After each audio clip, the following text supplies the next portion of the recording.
제가 그림을 그리는 화가라면 세상 죄를 지어가는 하나님의 어린 양에 대해서 그림으로 좀 그려보고 싶다, 그런 생각이 있습니다.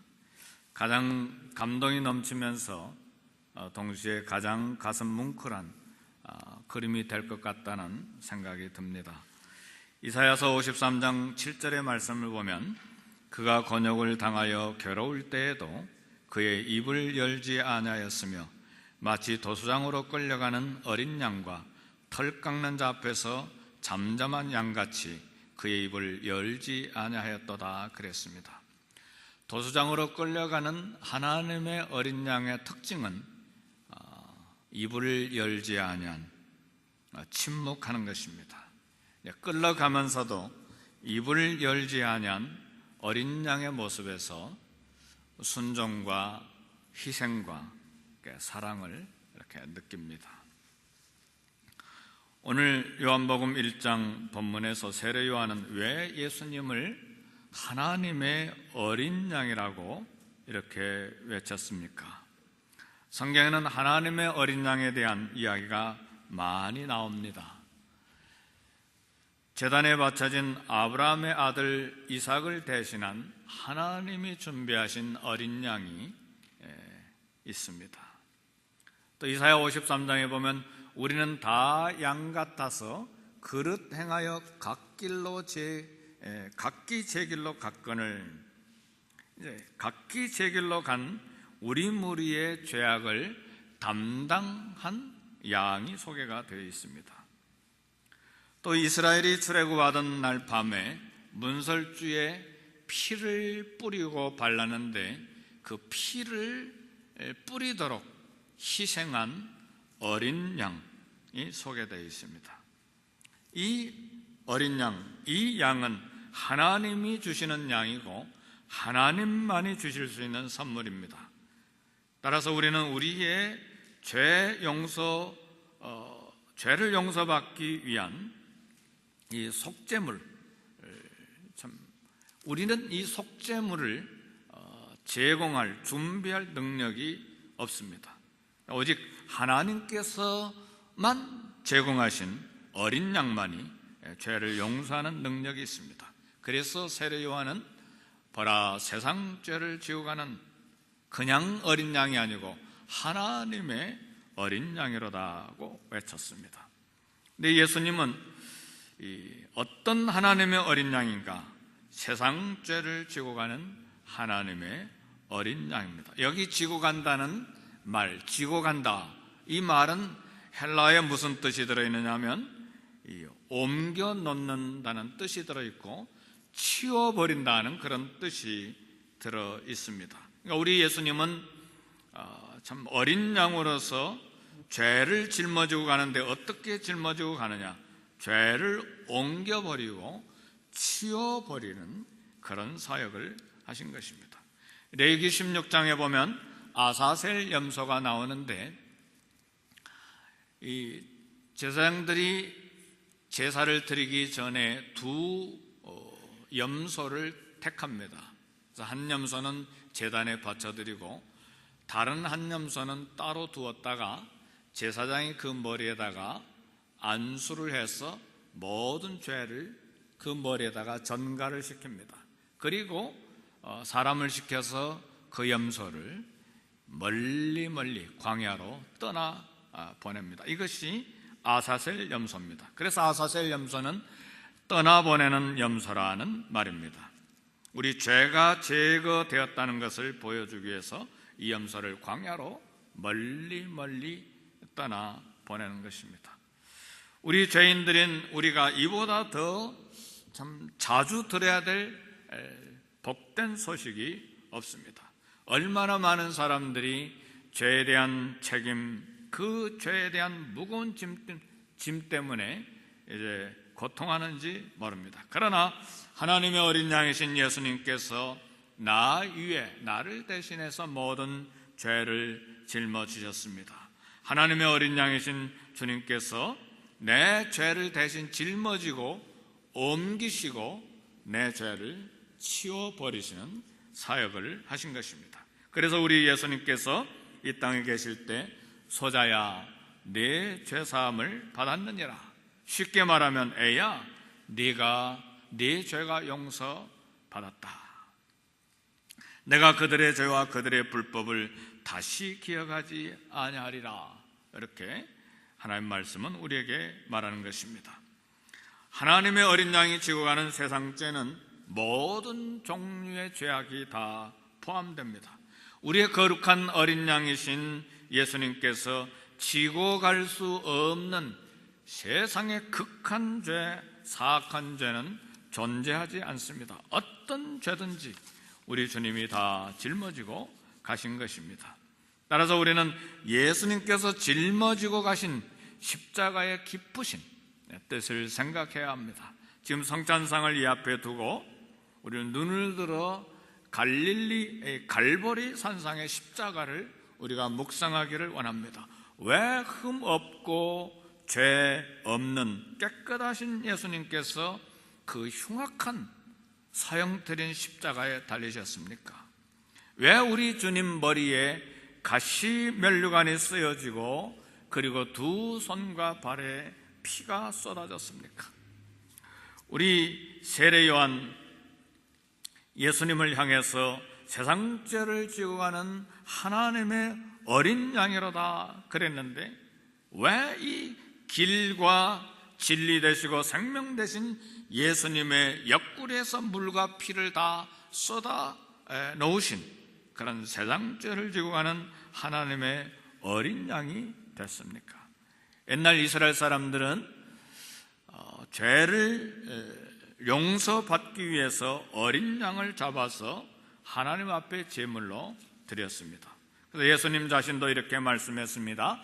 인자에 온 것은 섬김을 받으려 함이 아니요 도리어 섬기려 하고 자기 목숨을 많은 사람의 대속물로 주려 함이니라. 이렇게 우리 주님이 말씀하셨어요. 우리 주님이 죄값을 페이하기 위해서 자기 목숨을 주려고 오신 것입니다. 사도 요한도 말했습니다. 사랑은 여기 있으니 우리가 하나님을 사랑한 것이 아니요 하나님이 우리를 사랑하사 우리 죄를 속하기 위하여 화목제물로 그 아들을 보내셨음이라 그랬습니다. 사도 바울도 그렇게 이야기했습니다. 우리가 아직 연약할 때에 기약대로 그리스도께서 경건하지 않는 자를 위하여 죽으셨도다 그랬습니다. 그러니까 우리 예수님은 나의 죄와 세상 죄를 지고 십자가의 제단에 희생제물로 드려진 하나님의 어린 양이십니다. 아담의 범죄 후에 타락한 우리는 계속해서 많은 죄를 지었어요. 그렇게 죄를 지어서 여기까지 왔습니다. 그래서 그 결과 성경은 말합니다. 의인은 없나니 하나도 없도다 그랬습니다. 우리가 예수 그리스도를 믿고 깨끗한 의인이 됐지만 아직도 의인이면서 동시에 죄인으로서 이 땅에 살아갑니다. 어떤 이단들은 그렇게 말합니다. 특별히 구원파 같은 이단들은 이제 우리는 의인이기 때문에 죄를 안 짓습니다. 죄를 혹 짓는다면 그건 죄가 아니고 허물입니다. 그렇게 말하는데 그렇지 않습니다. 계속해서 우리가 의인이면서 동시에 죄를 지으면서 살아갑니다. 근데 이 죄값에는 죄에는 값이 있어요. 이 죄값 페이먼은 무엇입니까? 사망이죠. 죽음이에요. 그래서 우리는 그런 생각을 할 수 있죠. 하나님이 사랑이시니까 다 용서해 주시면 될 것 아닌가 그렇게 생각할 수 있는데 그러나 하나님은 사랑의 하나님인 동시에 공의의 하나님이십니다. 공의의 하나님께서 죄값에 대한 피 흘림이 없이는 용서가 없다 그랬습니다. 그래서 이 공의의 하나님 앞에서 구약의 성도들은 어린 양을 잡아 죄 용서함을 받았습니다. 그런데 왜 어린 양이신 예수님이 십자가를 지고 피 흘려 죽으셔야만 했습니까? 모든 인간은 다 죄인이기 때문에 죄를 대신할, 다른 사람의 죄를 대신할 자격이 없습니다. 또 천사들은 인간이 아니기 때문에 피를 흘리고 죽을 수 있는 존재가 아닙니다.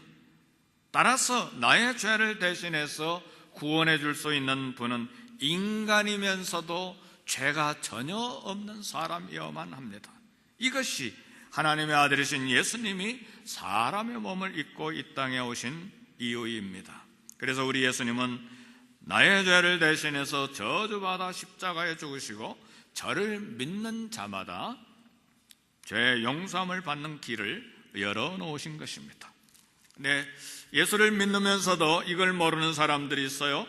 그래서 사람들은 내가 지은 자는 내가 책임을 져야 된다는 생각을 갖고 있는 사람들이 많아요.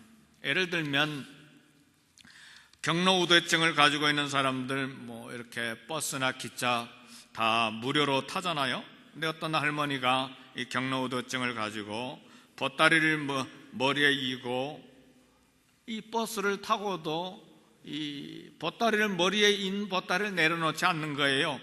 내려놓으세요, 할머니. 아유, 공짜로 버스를 태워준 것만 해도 고마운데 내 짐은 내가 머리에 이고 가야지. 그것과 같은 생각인 거예요.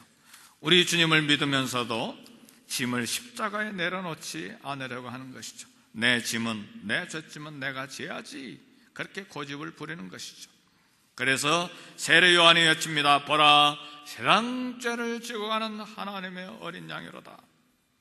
우리 예수님이 세상 죄와 내 모든 죄짐을 지고 가셨습니다. 그래서 성경이 선포하는 것은 바로 내 죄가 예수님의 피로 용서함을 받았다는 것입니다. 그래서 복음이 무엇입니까?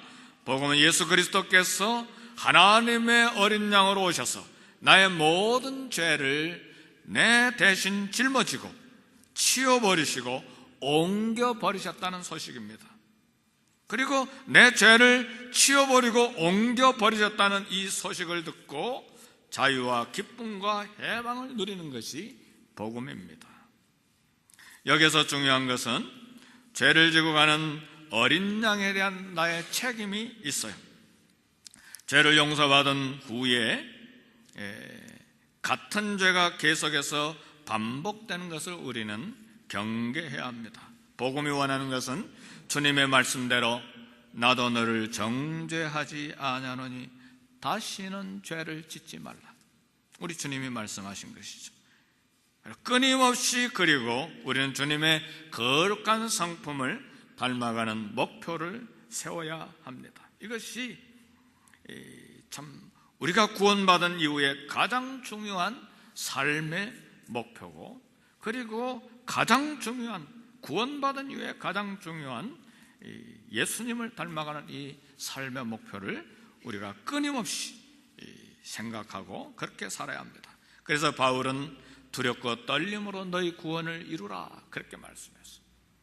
두렵고 떨림으로 너희 구원을 이루라는 말은 우리가 애써 노력해서 공로를 세워서 구원을 얻으라는 말이 아니고 예수 그리스도의 거룩한 성품을 계속해서 닮아가라는 말입니다. 골고다 산상에 세워진 십자가를 우리가 묵상해야 되는데, 십자가는 내 죄 때문에 하나님의 마음속에 생긴 하나님께서 가지신 상처를 우리에게 보여줍니다. 아니, 하나님께도 상처가 있나요? 예, 십자가가 하나님 마음속에 있는 상처입니다. 여기 참으로 어질고 사랑이 많은 어머니가 계세요.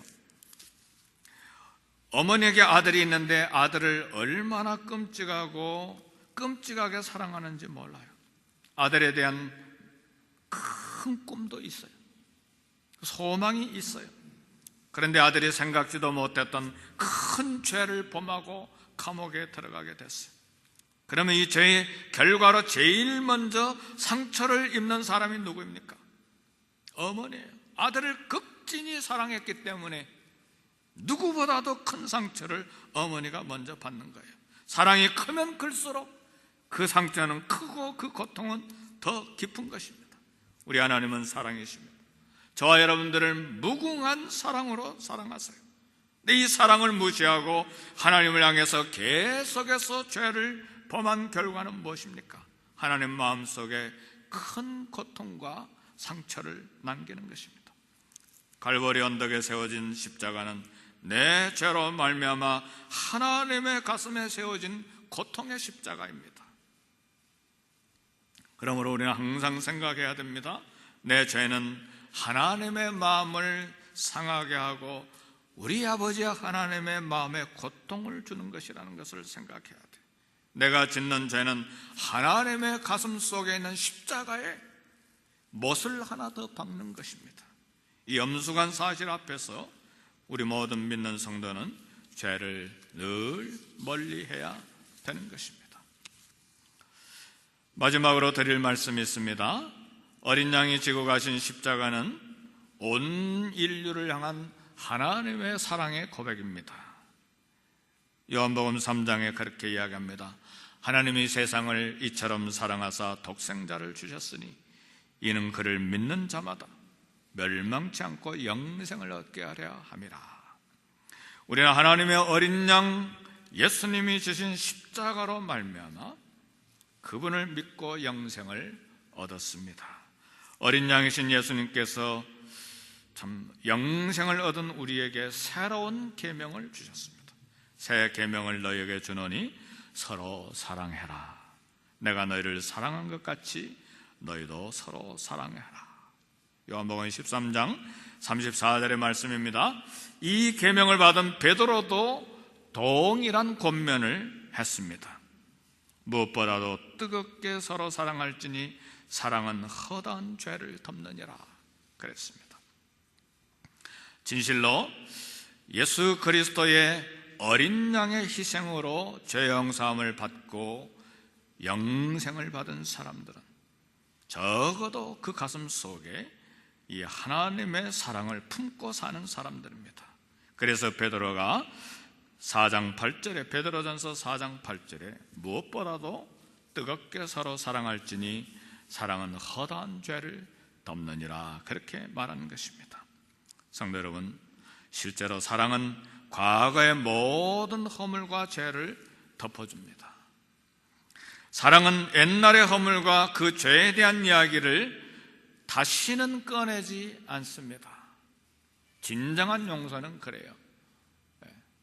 가끔 우리 말다툼할 때 과거의 것, 10년 전 거, 20년 전 거 자꾸 꺼내가지고 다시 상기시켜주고 또 공격하고 그런 경우들이 있잖아요. 그러나 용서는, 사랑은 그렇지 않습니다. 동에서에서 먼 것처럼 우리 죄를 하나님께서 멀리 옮기시고 치워버리셨기 때문에 다시는 기억하지 않는 것이죠. 그래서 레위기서에 기록된 대로 아사셀 염소를 시청각 교육으로 우리에게 보여주신 이유가 뭡니까? 죄를 다 염소 머리에다 얹어서 안수하고 사람을 시켜서 멀리 광야로 떠나보내서 절벽에 떨어지도록 그렇게 만드는 것입니다. 다시는 기억지 않겠다고 하는 하나님의 약속의 말씀을 시청각으로 우리에게 보여주는 것입니다. 이것이 하나님의 사랑이요 하나님의 어린 양이 하신 일입니다. 갈보리 언덕의 십자가는 우리도 이런 사랑을 배우라고 말씀합니다. 사도 바울도 이런 권면을 받아서 고린도전서 13장을 기록을 했습니다. 아무리 천사의 말을 하고 아무리 예언하고 아무리 지식이 많고 아무리 산을 옮길 만한 능력의 믿음이 있다고 해도 사랑이 없으면 아무것도 아니다. 울리는 꽹과리와 같다. 사랑은 오래 참는다. 그래서 성이 나고 속상하고 분이 날 때도 오래 참는 것이 사랑이죠. 사랑은 온유하며 사랑은 친절하고 부드럽다는 말이죠. 사랑은 시기하지 않고 자랑하지 아니합니다. 또 사랑은 남에게 손해를 끼치면서 자기의 유익을 구하지 않습니다. 또 사랑이라고 하는 것은 무리하게 함부로 말하거나 무리하게 함부로 행동하지 않습니다. 그래서 사도 요한은 노년에 이 십자가의 사랑을 깨닫고 이렇게 말했습니다. 사랑하는 자들아, 우리가 서로 사랑하자. 사랑은 하나님께 속한 것이니 사랑하는 자마다 하나님으로부터 나서 하나님을 알고 사랑하지 아니하는 자는 하나님을 알지 못하나니 그랬습니다. 이것이 세상 죄를 지고 가신 하나님의 어린 양이 보여주신 하나님의 사랑에 대한 계시입니다. 주님께서 명하신 이 성찬식을 우리가 참여할 때마다 우리는 십자가를 묵상합니다. 하나님의 어린 양이 짊어지고 가신 십자가는 두 가지를 보여줍니다. 하나는 하나님의 마음속에 생긴 상처를 우리에게 보여주시고, 동시에 나를 향한 하나님의 무궁한 사랑을 보여주는 것입니다. 어떻게 하면 하나님의 사랑에 보답하는 삶을 살 수 있을까를 생각하며 오늘 성찬식에 참여하십시다.